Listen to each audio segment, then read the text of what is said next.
மகாலயபட்சம் அமாவாசை இந்த தானங்கள் செய்தால் 10 தலைமுறைக்கும் புண்ணியம் போய் சேரும் அப்படின்னு சொல்லியிருக்கோம்.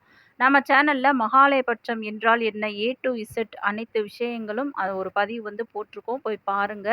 அதேபோல இந்த மகாலயபட்ச காலத்துல நீங்க தான தர்மங்கள் செஞ்சீங்க அப்படின்னா, நிச்சயமா உங்க முன்னோர்களின் ஆத்மா மனம் குளிர்ந்து உங்க வாழ்க்கையில அடுத்தடுத்த கட்டத்திற்கு நீங்க முன்னேற முடியும்.